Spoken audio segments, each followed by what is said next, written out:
You're in the loop. We're here to discuss the ups, downs, and sideways of the sport of figure skating, and maybe give you +5 GOE along the way. Let's introduce this week's hosts. Hi, I'm Niamh, and you might know me as the one on Twitter constantly tweeting about Jason Brown spirals. You can find me at @axel with an I. Hi, I'm Carly. I was recently at US Nationals. You may know me from the Nathan and Andrew Torgashev banners, and I'm on Twitter at CyberswanSP. Hi, I'm Yogeeta, and at this point I have the GOE bullets memorized, I believe. You can find me at Lilyorum. Yay, welcome to episode 25. Oh my god, has it been 25 episodes? I know, right? What? Okay. So this week we're going to start with a brief news update of the figure skating community. So there has been a petition set up in order to rename the Almaty Arena in Almaty, Kazakhstan, which is the arena mostly used for the figure skating events in Kazakhstan, in honour of the late Denis Ten. There's also been 2 withdrawals from the pairs field at the Four Continents Championships, which are going to be held this weekend, actually. Ekaterina and Alexandrovskaya and Harley Windsor from Australia have withdrawn, and Taeok Ryom and Jushik Kim from North Korea have also withdrawn. So we're sad to see them go. I was especially looking forward to Ryom Kim. Okay, let's start this week's episode, which will be on Canadian and US Nationals. Are you guys ready? I'm so ready. I was at US Nationals. I've been ready for a week. Well, before we actually get started on talking about what happened at Nationals, I would like to give a short rant on accessibility. Rant number 1, throwback to episode 1 of In the Loop. So, the senior events for US Nationals was streamed via the NBC Sports Gold, and then parts of it was then also streamed on NBC Sports Network and NBC, which makes it really hard for people who want to watch the earlier skaters but can't because they either can't afford to subscribe to NBC Sports Gold or they're not Americans, so they can't access the service. Also, the tech box is one of the most annoying things in the world, and I hate it, and it's so terrible for beginners. For many Americans, the US Nationals is the first opportunity to watch live skating, since it is primetime in the US. However, this tech box doesn't really tell anything and doesn't really teach people about what's going on. And it really only tells you whether an element is under review or not, as they meticulously explain what green, yellow, and red mean. Yeah, okay, so I remember during the Olympics them constantly explaining the green, the yellow, and the red. And now that I'm much more into the sport of figure skating and understand how GOE and under review works, I wish it was so different. I don't see, surely the colour scheme is obvious enough to the general viewer that they don't need to reanalyze it every 5 minutes. Everyone tends to have the general idea that red means bad and green means good. And this is also not something that's been around the US Nationals for a while. If we go back to 2016 US Nationals, they had the descriptive tech box that tells you what the elements were, and then they switched to this new one in 2017, and they've kept it. They kept it for the Olympics too, which was absolutely a terrible idea in my mind. And this is really annoying for beginners who don't know what the elements are. They don't know, they did a triple lutz, or they did a triple loop, or they did what type of jump they did, what levels they get on spins, what levels they get in dance. Dance means nothing to someone who can't actually see what the levels are. Literally, a good example of that was me and my roommate were watching in the Olympics, and all we knew was what a twizzle was. I've been watching figure skating for nearly 2 years, and that's all I know. So that is probably my biggest frustration, especially since the ISU tech box has improved since last season. They switched to the tech box that we have now on the international level. Previously, all we saw was the score instead of seeing the element, so props to them taking the Japanese tech box.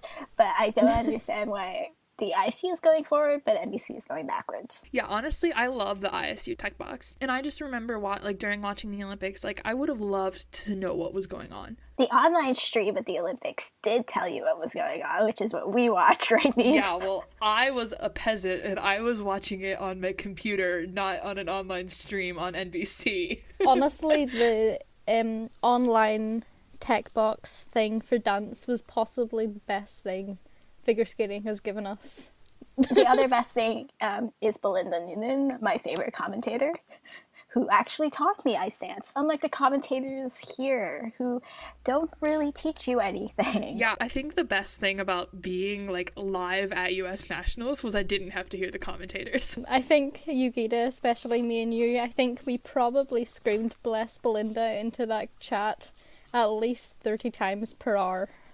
She was so great. She actually explained what edges were and, what the different levels meant during ice dance at the Olympics, whereas Charlie White and Ben Augusto and Kenneth White, NBC had two sets of commentators, and neither of them actually explained anything about, what exactly ice dance was, which I don't think is handy for a beginner audience. If I wasn't a figure skating fan, I don't think I would have known any of them were actual ice dancers through the commentary of ice dance.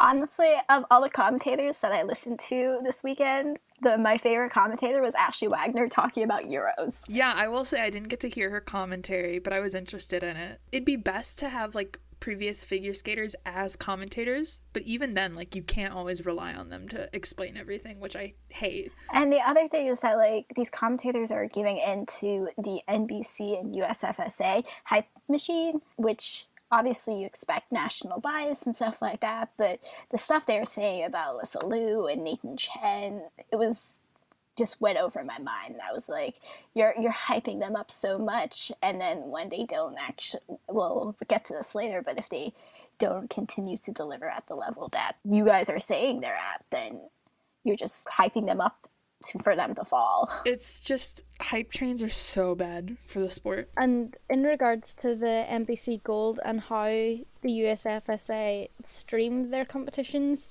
I'm the only international fan on this episode, so probably my perspective's different, but I'm an international fan. Other than streams online, there is no literal way for me to watch American nationals. And the majority of my favourite skaters are American. Jason Brown. And I would have been perfectly happy paying for a stream if I was given the ability to pay for a stream. But other than juniors and intermediates, which for the most part are streamed on the USFSA fan zone, the global block all streams. So even if I wanted to pay for NBC Gold, I can't. Mm-hmm. So I don't see how they expect international fans to keep up with skaters they like if they aren't given streams.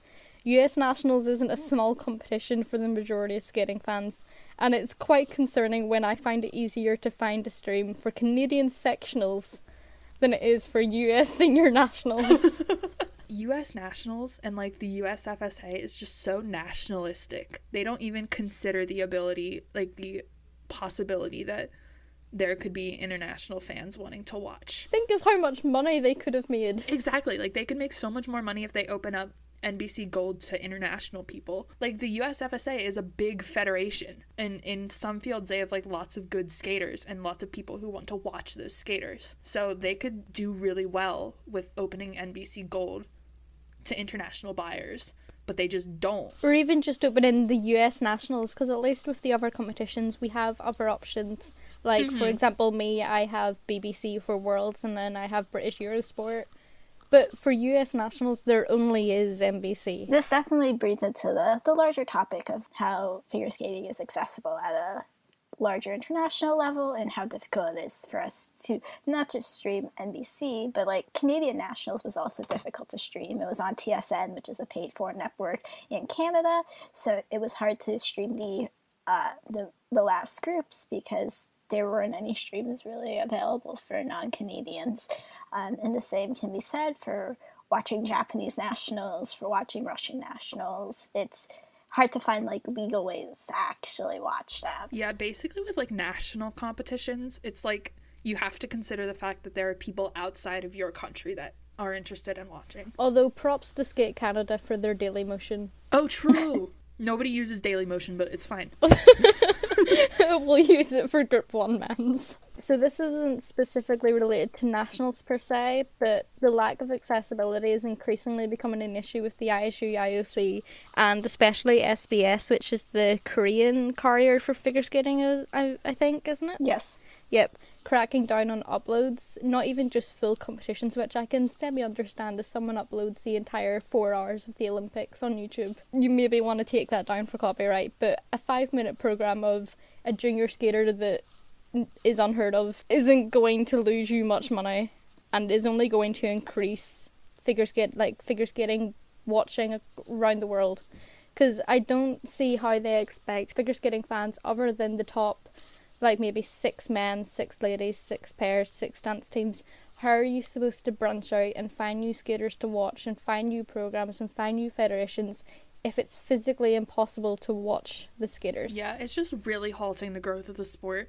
And it's so sad to see, like, so many people have playlists of different figure skating, like, maybe they're, like, their favorite figure skating programs or their favorite programs from a specific skater, and those playlists are just decimated. Yeah, I had a 300 video playlist of Yuzuru Hanyu's career, and there is 5 videos left on it. Oh no! Oh no! That's so sad! And because when a video's taken down on YouTube, it just shows video unavailable. I don't even know what videos were on it to try re-find them. Oh no! I know, I haven't checked my playlists yet, but, like, I'm sure they're very sad looking right now. It's heartbreaking. Some of the biggest figure skating YouTube channels have been taken down, and I think it's kind of silly that SBS has been allowed to claim all these videos, especially since the majority of them aren't even Korean skaters that they're claiming. I can fully understand if SBS takes down a video of SBS commentary or SBS commentary of a Korean figure skater, but I don't see how SBS has the rights to take down a video that was broadcast by BESP. Yeah, funny enough, talking about how, like, you can understand if SBS would take down an SBS commentated video, I was teaching someone about what Cyberswan was the other day, and the best Cyberswan to watch is an SBS commentated video, and it's still up. God damn it, SBS. It's easier at the moment to find videos of, like, senior skaters when they were juniors than it is when they were seniors. Junior Yuzuru Hanyu. Yeah, honestly. As we all know, accessibility has always been a big issue plaguing figure skating. And if you want to hear more on it, let me just plug In the Loop episode 1, which I was on. But no, seriously, it's a good episode. Let's quickly review Canadian Nationals, which actually happened a few weeks ago. And let's start with the men and with our 2-time Canadian National Champion, Niamh. Yeah, so I don't think anyone expected him to become champion again, and I am pleasantly surprised. Yeah, I was half expecting Stephen Gogolev. We're all like 90% expecting Stephen Gogolev. If you went through my tweets over Canadian Nationals, I literally said, after the short program, here's to our Canadian National Champion, Stephen Gogolev. But yeah, so he went clean for the free, at least. I can't remember if he went clean for the short. He was mostly clean. Mm-hmm. But hey, he won. So, doesn't matter. And he's had a pretty good season so far, especially compared to other seasons he's had in the past. But last season wasn't the best for him. He didn't make the Olympic team, and then didn't qualify for Worlds, and then he was going to have to retire because his parents cut his funding. So he was planning on walking away from the sport, and then decided that nope, he wasn't finished and he was going to come back. And I'm glad that he's having a good season so far this year. He's been a stable part of Team Canada since Worlds in 2014, Junior Worlds. So it would have been sad to see him go so young. Yeah, I'm really happy that he's made the decision to stay this season, and he's actually doing it with 2 programs that he says that he really loves. And I think he said earlier this season that they're favorite programs that he's done so far.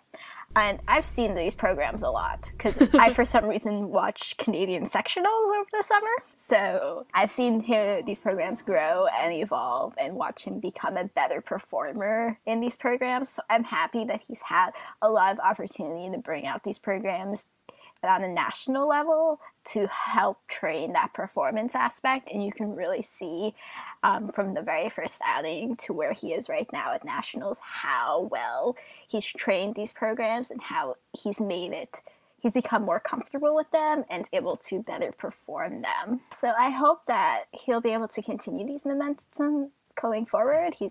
He'll be at Four Continents this week, so hopefully he'll place pretty highly there. Yeah, it was just nice to see him get his confidence back, because at Canadian Nationals I remember they did a lot of fluff on Niamh, like just talking about his journey, and like it's just nice to see him succeed, especially since he's been here for so long. And like you said, like, he's only 20. I was looking at this IHG bio and I was like, I could have sworn you were older than that. He's been in the skating world for a while. Yeah, he has. He won the national title in 2015, and at that time, everyone thought that Niamh was the next Patrick Chen, but unfortunately, with his growth spurt and everything, like, he hasn't really had another season like that season. He was 5th in Worlds, was it 2015 Worlds? He was. Yeah. And everyone thought that he's going to be the next big thing, and that growth spurt really hit him hard. But the thing of thinking someone's going to be the next big thing kind of ties into what we're going to talk about later with putting pressure on young kids. Yeah, we can start right now with our silver medalist, Steven Gogolev. Yeah, so you've all heard, if you watch Canadian Nationals, you probably heard the words Kid Canada, because they just kept calling him different nicknames, and they kept hailing him as the future of Canadians men's skating just because he can do quads. Because apparently that's not a thing Canadian men can do anymore. So yeah, we'll also touch on this topic with Alyssa Liu later on, because it applies to her just as well, if not possibly a bit more. But I just cannot, with Canadian Fed and US Fed placing so much pressure on these young kids. Like, he was only 14 at this competition, and Alyssa is only 13. It's not good for the kids. It's not good for the people putting pressure on them. Steven probably felt that pressure so much, and not being able to live up to high standards is horrible in sport, especially at a young age. It's really not good for their mental health. We already saw this happen at the Junior Grand Prix Canada, where Steven crashed and burned. He came off of a gold medal at his first Junior Grand Prix event and then placed 5th at Junior Grand Prix Canada because of the pressure that Canadian Fed and Canadian media was putting on his shoulders. He did end up going to the Junior Grand Prix final, ended up winning, but it still speaks to how much pressure they're trying to put on his shoulders. Exactly. He only went, let's not forget that he only went as an alternate. But yeah, it's just as I said, we'll touch on this later, but putting so much pressure on anyone isn't healthy, especially in a mental aspect. But putting so much pressure on a kid is just horrible, and I cannot stand it. So tying in with the hyping up skaters, we have Keegan Messing in 3rd, and ever since Patrick Chan retired, Keegan's kind of been promoted as the top Canadian, at least senior man, and I don't know what it was like in the actual arena, but just watching the Canadian Nationals from a stream, I think there was a fluff piece on Keegan Messing every 5 minutes. there was a lot of fluff pieces on Keegan. And you know what? I will give them that. I'll give them why they're choosing Keegan over Niamh, because I do think Keegan has stronger skating skills.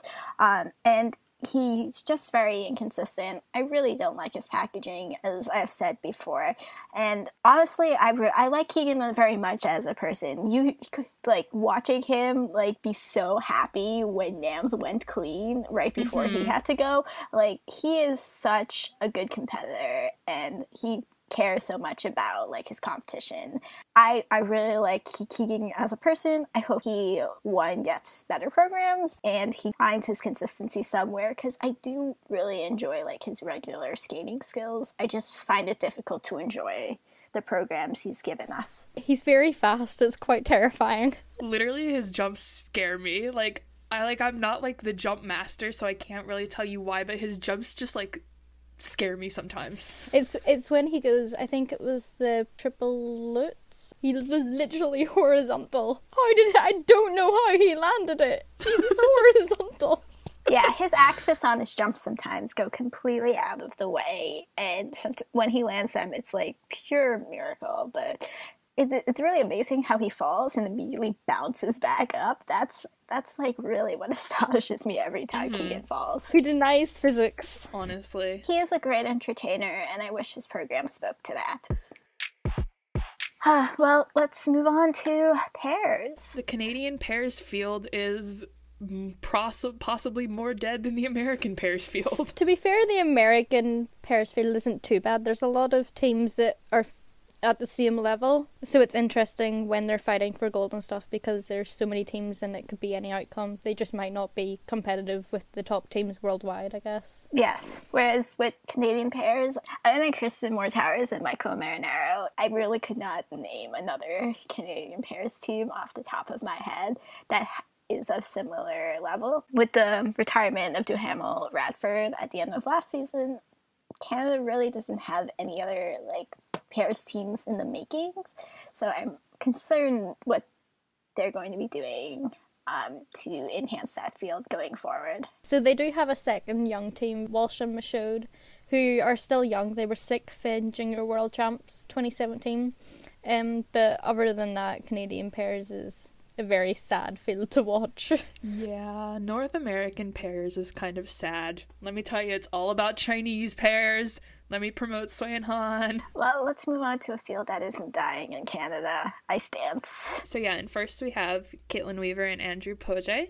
It's only their second time competing this season. We saw them at Autumn Classic, where they debuted their lovely free dance in honor of Denis Ten. We've seen this program twice, and I've ended up sobbing at the end both times. That's incredibly understandable. Yeah, it's beautiful. And honestly, both first and second place in ice dance in Canada have gorgeous free dances. Yeah, and Gilles and Poirier's free dance is dedicated to Piper's mother, so they're both a lot of sentimental value in both free dances this season. Personally, so second was Piper Gilles and Paul Poirier.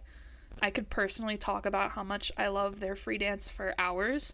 It's one of my favorites of the season. The music makes me cry. Okay, story time. One time I was just driving home listening to my skating music playlist, and Starry Starry Night came on, and I just broke down sobbing. That was a good time. But yeah, the costumes are gorgeous and reminiscent of the music and the theme, and it just completes the program. It's just, and I love the little steps they do when the music picks up. I love their lifts and the music. It's just gorgeous. I'm sorry, mini rant over.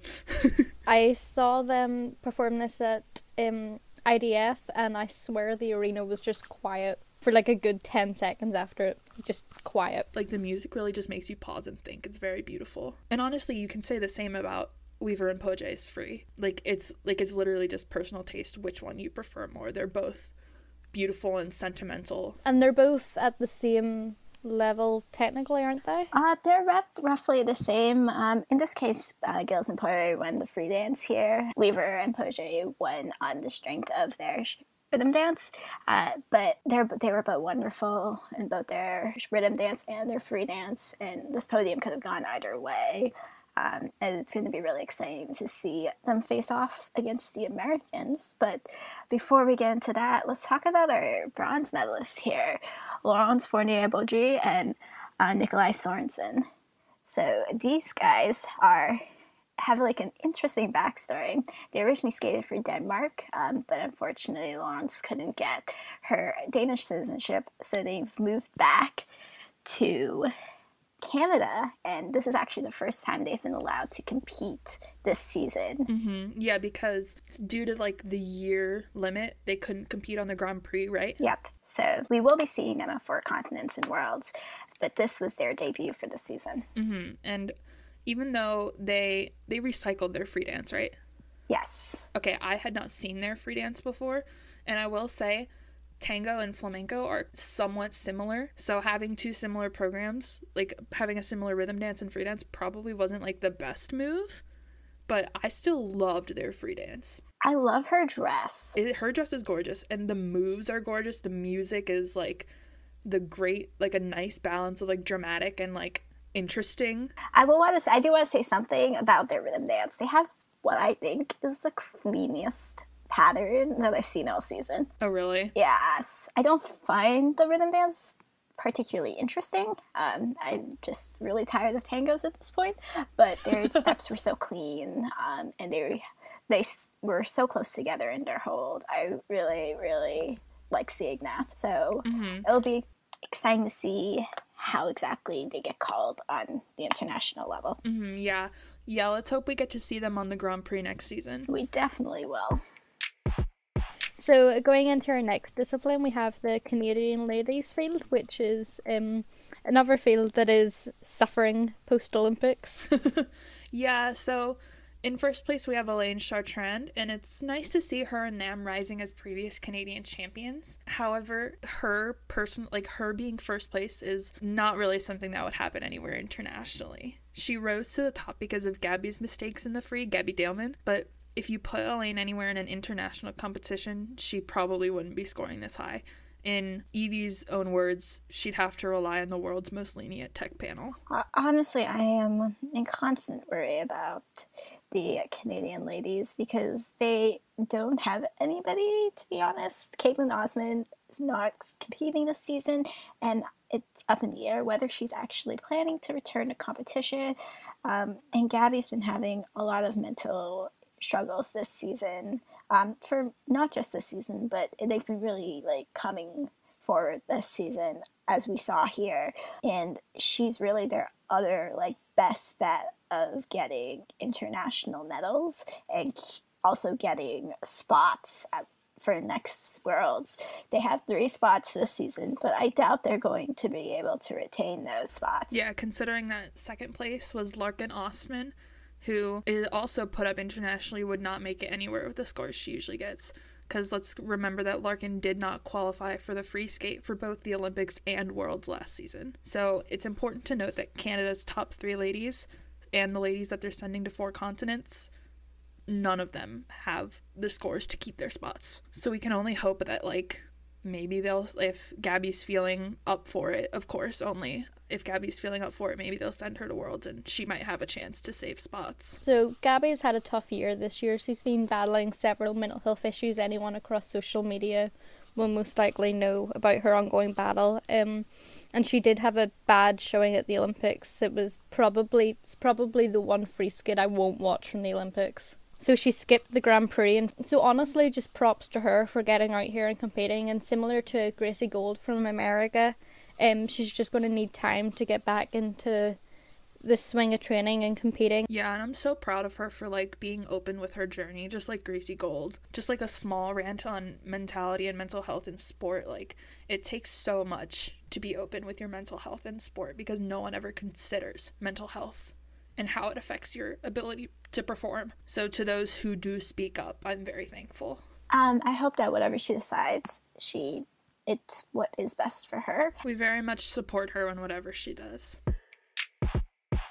Are we ready to move on to U.S. Nats and many, many rants? Oh boy. U.S. Nationals was a bit more recent, so we have a bit more stuff on U.S. Nationals, and plus we know a couple people who were there, so we have a couple live opinions, like me.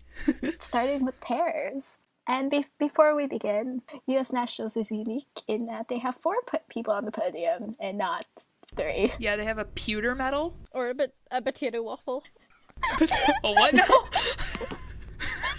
Okay, yeah, so it's unique. They have a pewter medal for 4th place, also affectionately called the potato medal.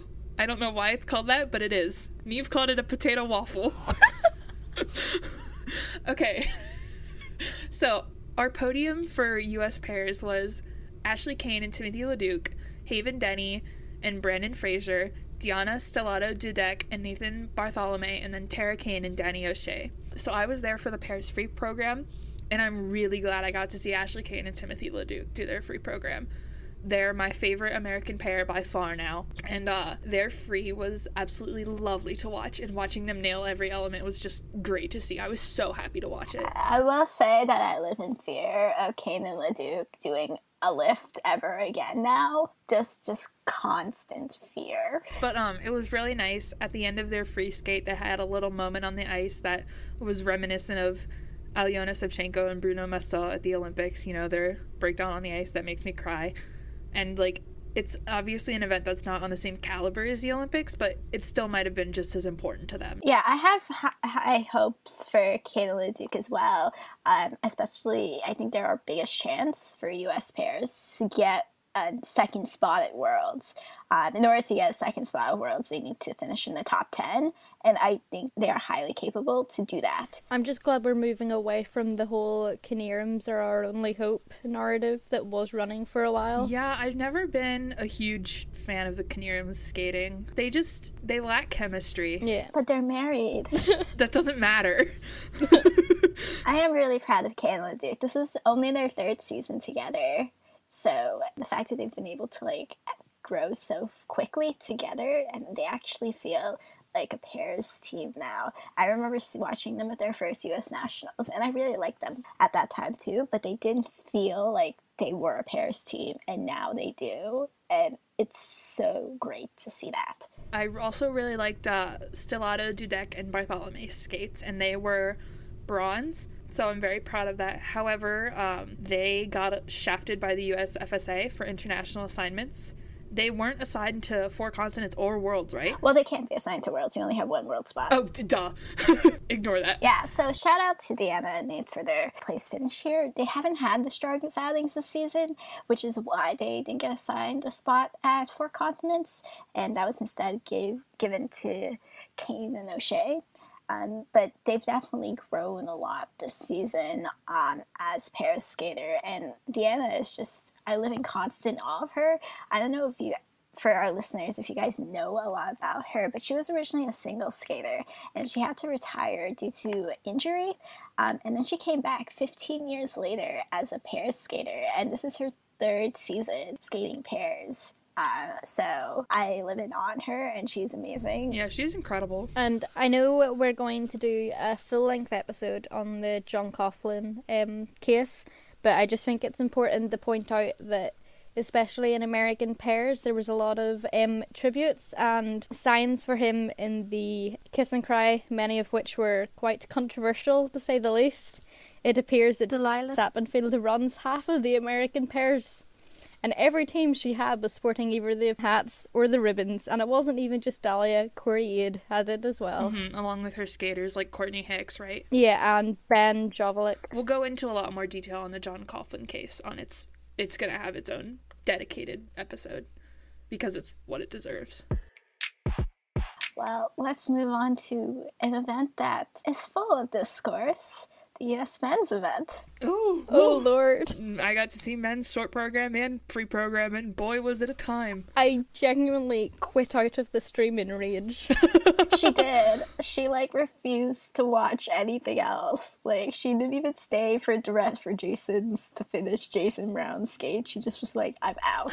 Jason popped his triple sal, and I had immediate... His quad sal, Niamh. Oh, no, he popped his triple sal as well. He popped both. And I had immediate throwback trauma to Nats 2018, and just nope. Okay, so our first place, as you probably know and you probably expected, was Nathan Chen. And, in all fairness, Nate did great here. He deserved his win. He went clean. He sure did land his quads, and he deserved his win. Those scores, not so much. Nationals inflation is a known thing, and it goes for most countries. But this was just something else. So some stats here. Yogeeta, here's your stats. Oh, my stats. I love stats. He scored 228.80 in the free, and we calculated his possible max score, which was 234.29. So judges really thought that he was only 5.49 points from an absolutely perfect score. And while both of those were great skates, and I loved watching the programs, I cannot agree with 5 points from perfect. I'm so sorry. It's just 228.8. Even with a new system, what? And these were possibly the best skates of his life. At least for me personally, they were the skates I've enjoyed of him the most. His free skate was technically insane. You can't deny that he's doing something for the sport, but these scores are ridiculous even with Nats inflation. Also, if you look at his protocols, 2 different judges gave him perfect 10s in PCS. 2 judges, perfect 10s. So this just comes back to the rant that like, about treating skaters as perfect or, like, hyping them up as you do, like, it hurts them. In the case of Nathan, treating him as perfect doesn't allow him to improve. He's a great skater, but like, as everyone else does, he has places that he can improve on. And ignoring these things and instead handing out undeserved perfect scores just goes against the idea of judging. Judges are supposed to point out where skaters can improve. And if you're not doing that, you're not helping the skater. You're just hindering them from improvement. Hyping them up like this, making it seem like these blown out of proportion scores are typical, just worsens it for Nathan when he inevitably doesn't get these scores internationally. It makes him look bad. It might even make him feel bad, even though, let's be real, he probably knows about how inflated national scoring is. One example of this was the Olympics. Going into the Olympics, everyone in America knew him as America's only hope, etc., etc. And he didn't perform in either shorts. And he was butchered by the media. I could rant about that forever. And I'm not even in America, and even the media over here were talking about it. So going back to our discussion on his perfect score, other than 1 + 3 GOE on his change foot camel spin, which got a level 4, Judge 3 gave him a perfect score, including +5s on all of his elements other than his spin. That's including his step sequence, I just might to point out, which Nathan is known for not having the best skating skills. They're not bad by any side, but they're definitely not perfect. And 10s on all of his PCS. And just looking at the scores alone, you can see, at least it looks as if they just looked at the old historical records and tried to one-up them at all costs just to further the story of Nathan is unbeatable, which doesn't help anyone. Well, I'd like to go back and take a look at his jumps, because Nathan Chen, at the end of the day, is known as the Great Quad King. So let's talk about the GOE bullets for jumps. There are 6 GOE bullets you have to meet in order to gain positive GOE. They are very good height and distance, good takeoff and landing, effortless throughout, steps into a jump and expected or creative entry, good body position, and element matches music. Now, in order to get more than +3 GOE, you have to hit all 3 of the first 3 bullets. This is required. This is not an optional requirement. It is required. I would just like to point out that these are the rules that the ISU set themselves. These are not things that figure skating fans decided were canon. These are things that are ingrained in the rules of figure skating. This is not canon in figure skating. Why bother setting rules if you aren't going to follow them? I don't see the point. Now let's just go through a quick run-through of Nate's short program. He starts with his triple axel and gets a whopping 2.29 GOE for it, which is 2.86 unfactored. Now, that is a super generous score, given that Nathan's 3A is his worst jump, and his 3A in his short program really only meets one criteria for me in the GOE bullets, which is very good height and distance. His landing was not very clean, which strikes that bullet for me, and also, if it doesn't have a good landing, then it's clearly not effortless throughout, so bye-bye those 2 bullets. So I would only give him 1. Now, if we move on to his quad flip, which Nate got 4.4 GOE, which is 4 points unfactored. First things off the bat, the jump does not have an edge to be found. 404 edge not found. I watched this both in the playback and in his program, and I didn't see an edge in either of those. It wasn't like it was outside instead of inside, it was just mostly flat. So I would have given it an edge call, but at the very least I would have given it an unclear edge call. So let's move forward assuming I have given it an unclear edge call. So because there's an unclear edge, that incurs a GOE deduction of anywhere between -1 and -3 to the judge's discretion. And now due to that unclear edge, I would say that it did not have a good takeoff, and thus was not effortless throughout. So I would score that at -1. I will give him his quad toe, triple toe, because that is a thing of beauty. But just by scoring 2 of Nathan's elements in his short program, I've dropped that score by over 5 points. And we could go through this for his other elements, his spins, his step sequence, and we could do a similar exercise for his free skate as well. And we'll see that these judges aren't actually following the rules that are dictated by the ISU. Classic Nat scoring. No, like, I'm not saying that only Nathan was inflated here. Like, this is Nats, everyone is inflated. But he was definitely inflated to a much higher degree. Not just in his PCS, as you guys discussed, but also in the grade of execution on his elements. I love Nathan. He's such a great skater. He's just such a good, like, personality. It's just, he's, like, Nathan Chen needs to be rewarded for what he puts out on the ice, and when judges don't do that, they're not only making his life more difficult, they're also giving a signal that, oh, your flip edge is incorrect, but we're not going to call it, so you don't need to go about and fix it. So moving on from inflation and PCS inflation, thus we will begin our Jason Brown rant, which is rant 2 of this episode. We will begin? It's your Jason Brown rant. Anyone that knows me will know that Jason Brown is possibly my favourite skater, other than Yuzuru Hanyu. This has been a big season of change from Jason. He's moved to Brian Orser and Tracy Wilson up in Toronto from Corey Aid, which he had been with since he literally began skating. Corey was his only coach he's ever had. But after a tough season last season, he didn't make the Olympics, withdrew from Worlds. He did have a good skate at 4 continents, but you could tell that he was going to make a change. You could tell that something in their dynamic had changed. So with a change of a coaching team for the first time, a new technique, he's been surprisingly consistent this season compared to other skaters that have changed. This short is amazing, and I will fight anyone that says it isn't one of the best short programs of the entire figure skating field. This season at least. And all I want is for him to bring back the double bestie squat choreo. But this is the first time he's hit 100 in the short. Anyone that knows Jason knows he doesn't have the best technical content. It's been something he's been struggling with ever since he became a senior. But he does possibly have one of the most artistic capabilities in the field. Like, not even just America, just worldwide. So even with Nat's inflation, this short program score was only 4 points above his season's best, which is his personal best, which was 96.41 at International Odd de France. And considering it was an equally stellar skate to that, if not better, 4 points for Nat's inflation isn't much when you take that into account, especially when Nathan's 113 was 21 points higher than his season's best. That's so many points. Which was 92.99, which, although granted he did miss his combo in the short Grand Prix final. Maybe I should have rescored all of Nathan's elements, not just his jumps. 21 points!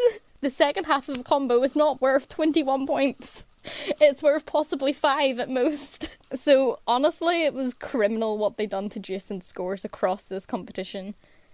Like, in comparison to Nathan, his PCS, his step sequence and his spins were consistently put behind Nathan at this comp throughout basically every single one of his elements.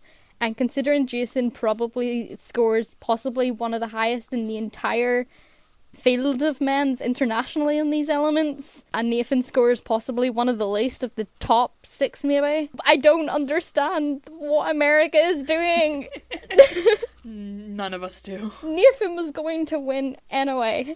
It didn't make a difference if he was put 3 points behind on PCS. He was going to win no matter what. He could have turned up and done a single axel in the middle of the ice and left, and he was still going to win.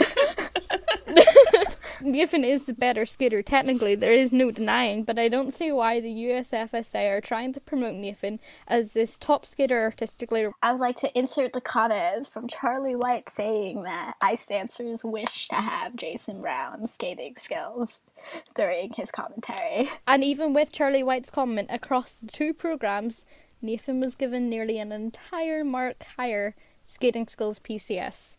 It was something like 0.79. That's nearly an entire mark. Something smells like inflation to me. And I understand, of course, the USFSA are going to try promote the defending world champion to insane amounts going into Worlds, especially when Nathan's biggest rivals are 2 Japanese skaters and Worlds is in Japan. It makes sense. But they can do so in a more subtle manner. And in regards to Jason's technical content, which is somewhat of great discussion, I guess, especially with his change to Toronto, the quad still isn't here. He popped it into a double sal, which is common for him. That's been a common trend, not just this season, but across all attempts at quads. He does tend to pop them in the doubles. And I know people were discussing whether he was debating trying for it again. I can't remember who brought that up during the triple sal, and maybe that's why he popped it into a single, but that's not confirmed, so for all we know he just lost focus or whatever. However, he has been landing them in practice throughout this competition more consistently than he has been at any other competition this season, and he has said that what he is in training is 5-6 steps ahead of what he is in competition, so hopefully it's a sign of good things to come. So, Vincent Joe, what can I say about Vincent that I really haven't said before? I will say I like his programs, and I think they are a good fit for him. Like, the under-rotation issue isn't a new issue. He's had it for seasons, and I wish it was something that instead of Tom Z complaining about the judges, like, picking on Vincent, will actually do something about it. But they've been plaguing him for a while, and, like, they're under-rotated in real time. His quad sal in the short was clearly under. Even the commentators in real time said it was under. But it wasn't called for some reason, to my complete and utter perplexion. And I think that was the wrong decision on the part of the tech callers to not call it. I think it was more under-rotated than this quad Lutz was. Yeah, it's especially considering that his quads have been being called under internationally. So it really is just, you can see the nationals inflation happening. His programs are nice this season. His interpretation and performance aspect of the skating have definitely improved, like from what he was in juniors to what he is now. But Exogenesis is just such an overdone piece of music, especially in Team USA, that you need to do something utterly incredible for it to be memorable. Otherwise it just kind of falls flat. Yeah, I agree. I honestly never want to see another program to that music ever again. But yeah, I will say I do like his programs, and I especially like his free program. I feel like it fits him really well, and he performs it really well. Yeah, I agree. I know some people, it reminds them of Boyoung's show program from last season, but I think that the cut that Vincent is using doesn't have that many throwbacks to it, and is honestly fits him really well. It's just those quads, just those quads. Okay, so moving on to fourth place. Tomoki! I love Tomoki. So Tomoki Iwatashi is our pewter medal winner, and I'm so excited for him to be on the podium, even though it's fourth. His programs are great, even though one is to Michael Bublé. May he rise as the inheritor of Jason's Russian splits, because in his free program, he does an Ina Bauer into a Russian split into a triple sal. He did it well. What kind of transition monster is he? Transitions in the US men's economy? More likely than you think. So yeah, he killed his programs here. He was absolutely lovely to see. I love his programs, and I'm so glad he got assigned to 4 continents. I'm so excited for him. I saw him live at Grand Prix Final, and he was great. And I've been a fan of him since last season, so I'm so happy to see him rise and just grow into a better skater. Like, he's definitely working a lot on his technical aspects, but he also has really strong performance skills and has really strong basic skills. So hopefully he'll be able to keep that balance as he moves into the senior ranks. And Judge 3 giving Tomoki 180.93 in the free is a solid mood. That's literally 10 points higher than the actual score he was rewarded. I am Judge 3. But speaking of our other American junior men. Oh my god. So yeah, we have the 2 that I want to talk about are Camden Polkinen and Andrew Torgashev. They are both just absolutely beautiful skaters with great skating skills. And they have the artistry that I personally prefer in men, and that a lot of the American men lack. So yeah, I enjoyed watching every bit of their skates, and I just wish they could both do better on their jumps. I especially love Camden's skating, and Torgashev has his insane edge quality, and I just really hope Camden can get redemption for his free program, which he hasn't performed well at here or Junior Grand Prix Final. And also, Torgashev's Moulin Rouge is fire. Yeah, I really hope they get chosen to go to Junior World Championships. The USA is going to be holding a camp with 6 junior men to decide who gets to go. So I very much hope that at the very least Camden gets to go, because he so much deserves it. And hopefully Andrew will also get chosen, and Tomoki. But honestly, who knows what'll happen? US has a lot of good junior men, honestly. Like, historically, the US junior men field has been really strong. It's just that US men tend to focus a lot on the artistry and not the technical. Like, the Nathan Chen phenomenon is a new thing to the US men's. Like, typically US men have been more like Jason Brown and not like Nathan Chen. I would like to give a shout out to my tragic Russian son, Alexei Krasnov, who actually skated well here after some really bad outings this season.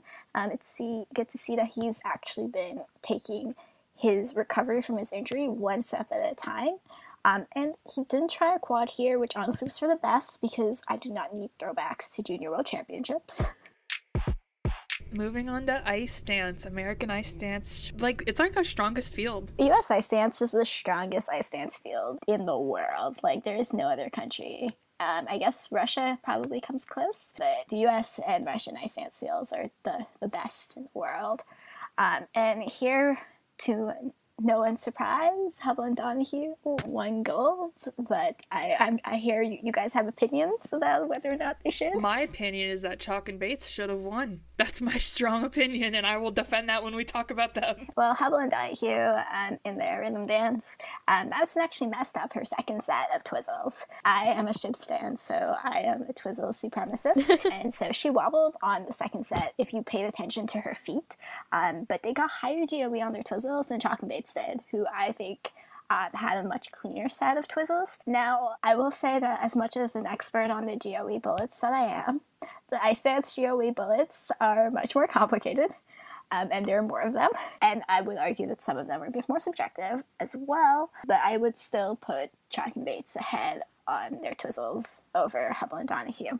Now, onto their pattern in their rhythm dance. So the tech panel at US Dance didn't even need to be there, apparently, because who was paying any attention to patterns? Not me, not them. So Hubble and Donahue and Chalk and Bates both received perfect scores on their Tango Romantica, but Hubble and Donahue didn't really deserve them. So their rockers were very flat in the first section, so I honestly would have only given them 2 of the 4 key points there. And in the second half, Madison's turn after the cross leg in the first key point is a bit flat, and her outside edge in the second key point was also flat, so I would have also only given them 2 of the 4 key points there as well, so I would have actually put Chalk and Bates as the leaders after the rhythm dance. So if we look at Chalk and Bates, the Tango Romantica instead, they also, as I said, received all the key points for their pattern, which actually was much more reasonable. I honestly would have only taken away 1 of their key points, which in the first half, Evan was a little flat on the second key point, but everything else we're pretty good at. So I would have honestly have given them the win, but honestly, I've never been more excited for Chalk and Bates than I am this season. Like, for people who know me, I was never the biggest fan of Chalk and Bates, and I honestly was never really into their programs before, but I think I like both their rhythm and their free dance this season, which is more than I can say about any other ice dance team, because I like very few programs this season in the field of ice dance, but I love both of their programs. I think their move to Montreal was actually a good idea, and it's working really well in their favor because they've gotten some like really cool programs out of it, and they haven't lost their really great creative lifts. I love their lifts. Their curve lift in the free dance. To die for. Exactly. And obviously, like, this shouldn't decide who wins, like, concretely, but the crowd was much more into Chalk and Bates' program than Hubble and Donahue's Romeo and Juliet. I'm sorry, but I do not like that program. I think it's boring. Honestly, if I hear another Romeo and Juliet in skating, I will quit. I just keep expecting disco, and I never get disco, and I'm just disappointed. Tell me about it. I keep expecting the choreographed fall. Choreographed fall or disco? Which one do you expect? Both. But yeah, so I was much more of a fan of Chalk and Bates' program, and like, they made me like Fever. Which, like, my only other Fever that I approve of is Yana's. So this is Chalk and Bates' second outing this season because Madison has been recovering from surgery. I think that for a second outing, this was like spectacular for them. They've like improved so much over the past few months compared to like their past season, and honestly, this is the most fun I've seen them have on the ice before. And I definitely think that they've worked really hard on like actually putting out a performance and building the characters in that free dance that it's just so much fun. And honestly, as you said, Cara, about the audience being more into Chalk and Bates over Hubble and Donahue, I think that very much plays into the performance and interpretation scores in the program components. But Hubble and Donahue still got higher in both of those components over Chalk and Bates, whereas I think that those are the most subjective of the components, and I think the judges should be paying attention to how audience reacts to when they are scoring those components, because Chalk and Bates was clearly the audience favorite of the night. I agree. So in third place we had Caitlyn Halyk and Jean-Luc Baker, and these are probably another crowd favourite, I think, and although their programme isn't the most emotionally hitting, I personally do love the programme, but I have to admit it pales in comparison to Kevin Amos's from France's programme to the same music. I think maybe if they had just skated to In This Shirt by The Irresistibles instead of adding the other song in the beginning, it might have hit harder maybe. But there is a part of the programme which is beautiful. It is simple, it's just them doing a spread eagle into a Nina bar, but it gives me shivers every time I watch it just because of how perfectly on time with the music it is. And I could probably watch Jean-Luc Baker skate around a rink doing absolutely nothing special for an entire hour and still give him plus 10 GOE.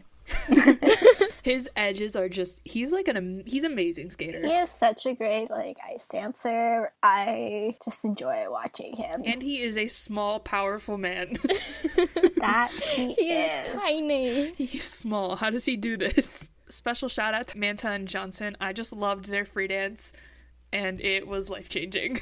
They're such a great team. Like, I've watched them grow over the past few seasons, and like they're not the strongest technically. They don't have the strongest skating skills. They don't move as fast across the ice as the other teams, and their elements aren't as complicated or as difficult, but they do them so well, and they're like not afraid to like do something and make themselves crowd favorites. Like, their free dance is not the most technical, it's not the most difficult, but it's so much fun.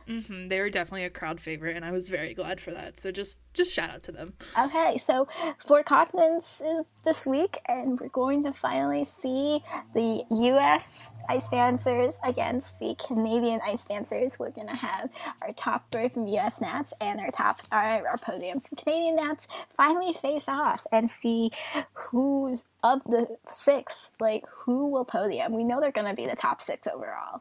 Like, there's no other ice dance team that's going to break that top six rank among the other competitors here. But it's going to be so interesting. If I really think Chalk Bates made such a strong argument here at U.S. Nationals that they can potentially beat Hubble and Donahue. So I don't know if Hubble and Donahue winning this is guaranteed anymore. And we have Weaver and Poce and Gilles and Poirier, who are so strong as well, that they're definitely going to be strong contenders for podium here as well. I don't know how the judges are going to score Fournier, Baudry, and Sorensen on the international level as they have, but they're definitely going to get that Canadian back in now, so I expect them to get higher results than they did previously on their skate when they were skating for Denmark. So who is going to podium for ice dance at Four Continents? I honestly cannot predict that whatsoever right now. It is one of the most difficult things you could ask me to do. I could tell you who's probably going to podium for ladies, who's probably going to podium for men, who's probably going to podium for pairs, but honestly, ice dance, there are six strong contenders who have capability to make an argument for that podiums. I'm really excited for ice dance with Four Continents. Yeah, I think it's interesting how like we have the US teams versus the Canadian teams, but even within that we have like Hubble and Donahue versus Chalk and Bates, who scored very similarly at nationals, and then we have Gilles Poirier and Weaver Poce, who like went up against each other in their nationals. So like we have the teams versus each other, and then it's like a tourney. Yeah, it's gonna be so fun. Sure, whatever you say. I think four continents just across the field, especially with the men, at least, it's going to be a good competition, or at least I hope it's not a cursed competition. I always have faith in four continents being a great competition. Moving on to our final event from U.S. Nationals ladies, we have our champion, 13-year-old Alyssa Liu. She is adorable, and I want to protect her, and she needs it. But in my honest opinion, she shouldn't really be here. She's only 13. She wasn't even Junior Grand Prix eligible this season, and she competed at Senior Nationals. I just don't. And I think this of Stephen Gogolev at Canadian Nationals too. And not to mention the pressure that winning this event and having the tech content that she does puts on her. So like as soon as the US sees a girl that could even have the smallest possibility of medaling internationally, they focus in on her and put all the pressure in the world on her, even if it's a 13-year-old, and that's just not healthy. Well, this isn't a new thing. She's been in the media focus since last season. Yeah, oh yeah, that's true. Because she won Junior Nationals at 12, and people were hailing her already as the future of U.S. ladies at 12 years old, and she's just continued to gain momentum in the media this season due to she was competing in the senior level and other national events as well with her triple axel and also attempting a quad lutz. So like NBC is out here claiming her to be the next big thing in U.S. ladies, but she's only 13 years old. She honestly shouldn't be training a triple axel or quads, and they're just putting her in the spotlight right now as well. Like she's since appeared on a bunch of morning shows and late night shows in the US, which means that she's not just a name for people who watch figure skating, but for the general audience. And that's just putting even more pressure on this young girl. Yeah, it's just the US and their pressure that they put on their single skaters needs to chill out. It's just not healthy. And especially there's been talk, I can't remember the source, but I think her dad has literally said she's been struggling with hip injuries. Yeah. She's 13. Please, can we protect the health and safety of a child over your narrative of America being great? Yeah, and there's already pressure on her for the Beijing Olympics, and she'll only be 16. And like, it's doable. It's definitely doable. Elena Zagitova won in Pyeongchang at 15, but that's a lot of pressure for a child to live up to for the next 4 years, and every time she doesn't have a clean skate or has a bad competition, it's going to be but you have the Olympics. Yeah, Beijing is 4 years away. You shouldn't be claiming somebody as the future winner of the Olympics when there's so much that's going to happen over the next few years. We see what's happened to Elena Zagitova this season in her jumps, and honestly, I just want Alyssa Liu to survive the next 4 years, let alone attempt to win Beijing. Well, speaking of other ladies that have not fared well under U.S. media attention, Brady to know. I feel like the U.S. did to Brady what they're doing to Alyssa right now, although it is different since Brady's 21, although pressure is still not healthy. But they did the same thing. They hailed her as the future of U.S. ladies figure skating, their newest chance to medal internationally. And Brady just hasn't lived up to their insanely high standards. They started calling her out as this so-called queen of consistency, despite the fact she had only skated at Skate America and US Natsas when they started calling her this. And now they're retreating from that because she isn't the queen of consistency. No one is the queen of consistency. Holding a skater to such inhuman standards and then dropping them the second they don't live up to those expectations. And NBC wonders why the ladies field is dying. Like honestly, I could name some of the top skaters in the world and none of them are consistent. Moving on to third place in the ladies, the winner of the bronze medal, Mariah Bell. In my personal opinion, Mariah deserved silver. No one's going to disagree with you on that. If I was just on a performance level, I would place Mariah above Brady. And honestly, if Mariah had been perfectly clean, which she wasn't in the short or the free she would have gotten her silver. But even without them, I still think, even like with those mistakes that she made, I still think she deserves silver. Because Brady wasn't clean either, so it's not as if it's a debate of, oh, but Brady was clean, because she wasn't. You're right. Yeah, at the end of the day, it comes down to those program components, and Brady beat out Mariah in those components in both the short and the free. One day Mariah will figure out her rotations, and then the US Fed will know. They will know. Then they'll know. 2020 US champ Jason Brown and Mariah Bell. Please. Moving on to what was probably the highlight of the ladies' event to me, Hannah Harrell. I have never seen her skate before. Her jumps are ginormous. She just came out there and she jumped and I literally just watched with utter shock on my face. Like, she's probably the best jumper of the US ladies right now. She has a hammer toe on her toe jumps, but like even so, like she rotates so quickly. She gets such height and distance. Like she checks off those JOE bullets like crazy for me. I'm very excited for Ting to go to 4 continents. She's such a solid skater. She just lacks in consistency, which a lot of people do, as we've mentioned. But to watch her nail her free skate was just amazing. I'm so proud of Ting. If, like, last season, Ting was such a technically driven skater, like, I would watch her and just be, wow, you have jumps, but I don't get any feeling from your skating. She was very much lacked a lot of the performance ability. And she really has worked hard to get that into her skating, and that free skate was magical. Yeah, so I'm very excited for her to go to 4 continents. How much do I have to pay for Star Andrews to have another moment like she had last Nats? Okay, mood. Like, same. Her free skate at last year's Nats remains one of my favourite moments of figure skating I've ever watched, and every time she has a bad competition it physically breaks my heart. I feel that. I love Star. And it makes me so sad that she doesn't get to train as much because of funding. At the end of the day, it's always down to the funding. And every move on the ice was as sharp as the last one. So our first shout out of the week is to FedEx for managing to get Jason Brown's costumes to Detroit in time. Jason is apparently taking over from Javier Fernandez for being the chaotic mess of TCC. And am I wrong? No.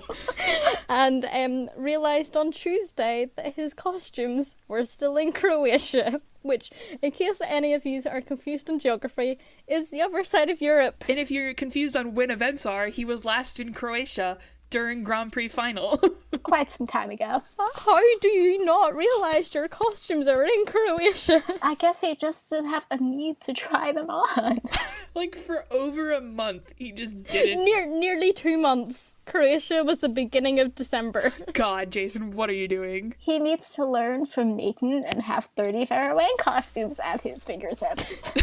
God, don't even get me started on 30 Fairway costumes. I saw that on Twitter, someone was like, why couldn't Nathan just give Jason a costume? But just for timing, for context, Jason realised and rang his mum in panic on Tuesday. The men's short was on Saturday. His costumes had to be shipped to Paris, then shipped to Detroit, and then his parents had to drive 5 hours from Chicago to Detroit airport to pick his costumes up 25 minutes before the men's short program started. Oh my God. How did he do that? Thank you guys for listening. We hope to see you again for our next episode, which will be about 4 Continents Championships. If you want to get in touch with us, then please feel free to contact us via our website at inthelowpodcast.com or on Twitter, Facebook or Tumblr with the same username. You can find our episodes on YouTube, iTunes, Google Play, Stitcher and Spotify. If you enjoy the show and want to help support the team, then please consider making a donation to us on our Ko-fi page. And we'd like to give a huge thank you to all the listeners who have contributed to our team thus far. You can find all the links to all our social media pages and to our Ko-fi on our website. If you're listening on iTunes, please consider leaving a rating and a review if you enjoyed the show.